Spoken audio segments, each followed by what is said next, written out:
Welcome back to the channel. So now I'll be talking about Nazar, an app we have built using React Native. So this is the basic layout where we'll take a picture from the gallery or take a real-time picture, and then we'll identify about it and go into Google search or Wikipedia, just like this. And also we'll go through Octopart so to find this information about brand name, manufacturer, and many more. So let's get into the training part and everything. So maybe I'll make a single video or I'll make it to a splits cause it might be kind of a long. So let's get into it.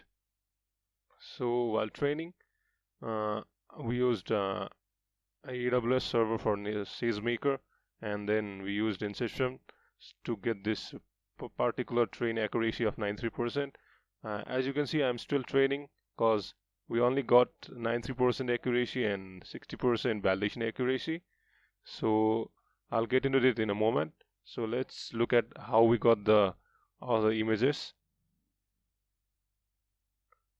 So as you can see, we used this imagenet scraper, and then we used the name and the device name along with the size of 256 x 128 pixel. You can see we have used this many, and what as you know, if we take this many images, some might have very little images like 50, and some might have 1,000 images, which results in overfitting. So we have clustered it out, and then we used labeling it upon it by creating this images folder under which we define categories like capacitor, inductor, conducting wire, etc., and we put it in images. And then we used inception model, as you know about the inception model, which is used for classification, and we have used inception v3. And there have been many models as we started training, but we stuck with the inception v3 with the tf-lite. So I won't get into integrate details because you can see I've defined it in this Nazar workflow, and it may be in private for now, and I'll launch it in when I'm launching this video.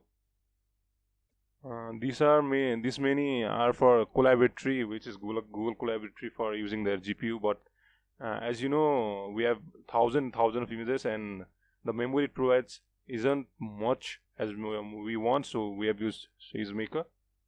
So about the details, this inception library can be used to classify, and here is how it works with this retrained PY, where we have defined this model, image, output graph, and training folders. So this you have to tinker with around, cause not everything will be as accurate as you want, cause only 4,000 might not be too good, but if you get more than that, you might overfit the data, and you have to fit the size, and you might need to crop it randomly, and all these are defined in this retrain.py. In this last part, see this train batch size, test batch size, testing percentage, learning rate. We have to tinker around that. And then we have used different models for inception using Slim, tf-lite, etc. And we'll only be talking about classification because observation is gonna be tough, because if we send it back from a server, it will take much time to render, and it's okay if we use native development in using object detection. So let's look into how we are training right now. So I got this, I have uploaded this images.zip file into a Dropbox, and as you can see here, the images folder is like this, where there are different images, and I have created this zip and uploaded to Dropbox. And then using Sagemaker, we have downloaded this and then unzipped it, and then we have upgraded this tf-lite and Tensorflow.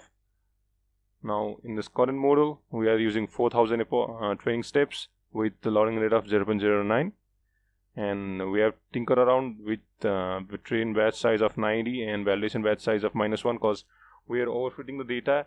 And as you saw in this accuracy, this orange one is in train, and this blue one is validation, and the orange one has already gotten to about 90%, but the validation is stuck in this 50-60 range, and then we are still in training phase, and seems we are in 160 with 31, which is quite low, and we want to tinker around between 70 to 90, but we want both the accuracies to have similar data with less cross entropy.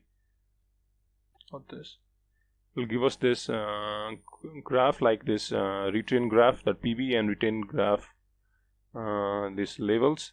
So we have different levels right around here. These are the many labels we have got in it, and we are also using MobileNet for mobile development in native, but probably we won't be using it. We are just going to tinker around some more models and probably switch back to Slim.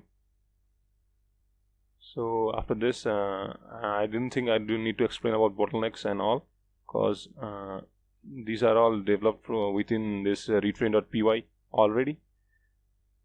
So next I'll be talking about Nazar server.